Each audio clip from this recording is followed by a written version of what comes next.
There was a woman named Jay who lived with her mother and sister named Kelly. One day, Jay, who was swimming, was told by Kelly that their friends named Yara and Paul were at their house. Kelly invited her to join them, but Jay refused because she already had plans to go with a man named Hugh. After finishing swimming, Jay dressed up and went out with Hugh for a date. You ever play the trade game? While waiting in line at the movie theater, Jay invited Hugh to play a game where they had to point at someone around them. They played the game in turns. When they got into the movie theater, it was Hugh's turn to point at someone. Hugh pointed at a woman in a yellow dress behind him, but Jay didn't see the woman at all. Hugh panicked and he immediately asked Jay to go back to the car. On the way there, Jay asked about the woman Hugh saw, but Hugh didn't seem to want to discuss it anymore, so they went to another place to continue their date. The next day, Jay went out with Hugh again, and this time Hugh took her to a quiet place, where they started making out and having sex in the car. After they finished, Jay laid down in the car telling stories, but Hugh quietly approached her and smothered her with anesthetic. Shortly thereafter, Jay woke up and she was already inside an abandoned building in a bounded condition. She started to rebel, but Hugh, who was there, instead walked around while holding a flashlight. Jay then asked what Hugh was doing and Hugh began to explain something. Hugh said that there was something that would continue to follow Jay. It could be anyone, and sometimes it would resemble people Jay cared about. Hugh also said that the thing was given to him by someone else and now he had transferred it to Jay in the car. Shortly after, Hugh seemed to find what he was looking for. He then took Jay to the side of the building and they saw a naked woman walking towards them. Hugh told Jay to make love with someone immediately so that the thing would transfer to someone else. If Jay died, the thing would come back to hunt Hugh.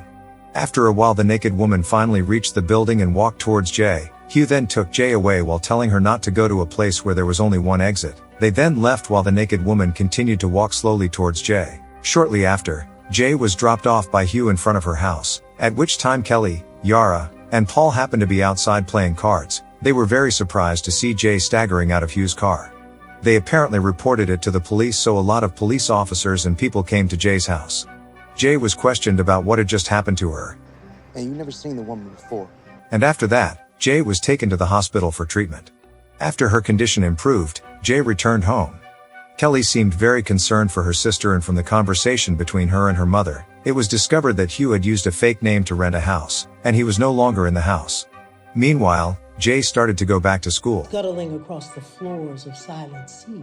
While in class, she noticed an old woman in the distance walking towards her. Jay kept noticing the old woman and she kept getting closer to Jay. Feeling uneasy, Jay went out of the classroom, but while in the hallway she again saw the old woman following her, and it seemed that the people around her could not see her. Jay then ran and went to the restaurant where Kelly and Paul worked to tell her about it. Jay then started to say what Hugh had told her, but Kelly still didn't believe what she said.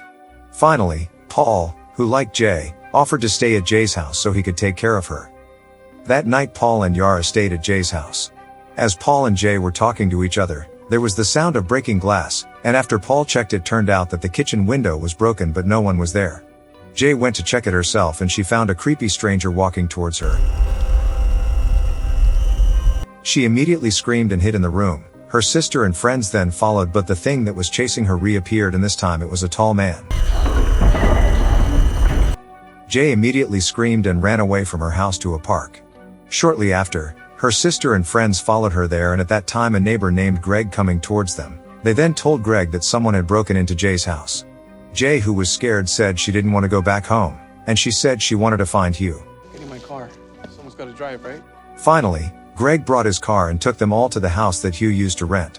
After traveling, they arrived at the house that Hugh once lived in. The place was very dirty and unkempt, but from there they managed to find info on Hugh's school. They then went to his school and asked the staff there to show the yearbook of the students. Thanks to that, they now knew the real name and location of Hugh's house, which turned out to be named Jeff. Shortly after, they arrived at Jeff's house and managed to meet him. Jeff again explained about the thing that always went towards its target. He also suggested that Jay immediately transfer it to someone else. After the meeting, they then went to Greg's house, which he usually used for vacation. There Greg taught Jay to shoot using his gun, while the others just sat there relaxing. At noon they all returned to relax on the beach. As Greg went to relieve himself, someone appeared to be walking behind Jay and she was completely unaware.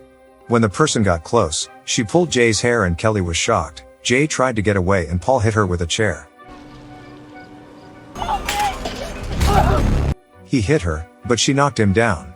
They then fled to Greg's warehouse and Jay shot at the thing with a gun. The shot was successful, but the thing got up and walked towards Jay. Jay then locked the door, but the thing managed to break it and broke in. Jay screamed in fear and ran away in Greg's car, but she got into an accident and was taken to the hospital. When she woke up, Jay saw that her friends, sister, and mother were already asleep waiting for her. It seemed that after that Greg and Jay decided to make love because Greg still didn't believe in ghosts that might follow him.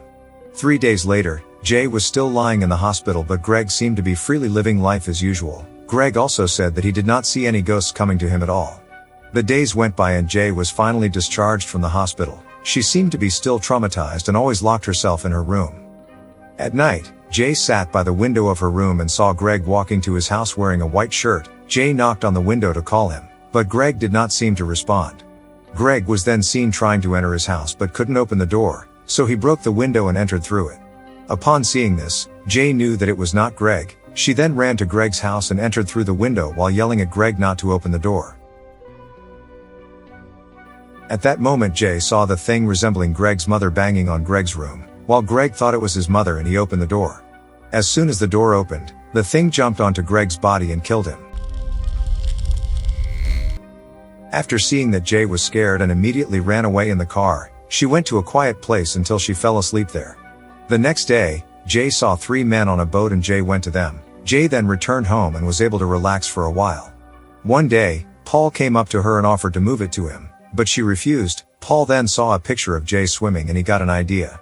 After sharing the idea, Jay went with Paul, Kelly, and Yara to a public swimming pool. Arriving at the swimming pool, they began to prepare and install the equipment. After the preparation was complete, Jay entered the swimming pool and they waited for the thing to appear. They waited for a long time, but the thing did not appear.